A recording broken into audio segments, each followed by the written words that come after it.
Hello everyone and welcome to my channel. এখন আমি কালকি 2898 এডি এই সিনেমাটার ট্রেলার নিয়ে কথা বলবো। তো সিনেমাটার ট্রেলার আমার কেমন লাগলো, এক কথায় সিনেমাটার ট্রেলার আমার কাছে দারুণ লেগেছে। কোন সিনেমার সঙ্গে মিল আছে না আছে আমার তাতে কোনো আগ্রহ নেই, কিন্তু এই সিনেমাটাকে আমি সাপোর্ট করছি এবং আমার ভিডিও যারা দেখেন তাদেরকেও বলবো যে এই সিনেমাটাকে সাপোর্ট করুন। এই সিনেমাটাতে অমিতাভ স্যার, কমল হাসান স্যার, দীপিকা পাড়ুকোন, প্রভাস, দিশা পাটনি, শাশ্বত স্যার সহ আমরা অনেককেই দেখতে পাচ্ছি। ভুজ্জি, ভৈরবা তাদেরকেও আমরা দেখতে পাচ্ছি। এখানে অমিতাভ স্যারের ক্যারেক্টারটা কি, অশ্বত্থামার ক্যারেক্টার উনি প্লে করছেন, এটা নিয়ে আর কোনো কিছু বলার নেই। এছাড়া কমল হাসান স্যারকে প্রস্থেটিক মেকআপে তিনি যখন আসছেন এবং তিনি যখন কারো কানে কানে বলছেন যে নতুন যুগ শুরু হচ্ছে, দ্যাটস অ্যামেজিং।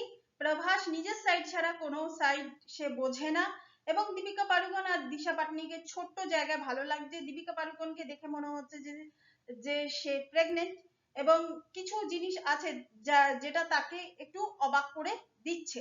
তো এই পুরো জিনিসটা ট্রেলারে দেখানো হয়েছে এবং আমার কাছে সিনেমাটোগ্রাফি সহ সমস্ত জিনিস আমার কাছে খুব ভালো লেগেছে। এটাতে অনেক দিনের পরিশ্রমের ফল এটা কিন্তু বোঝা যাচ্ছে।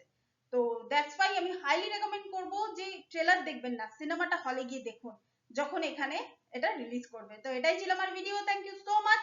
That's all. Please keep watching and please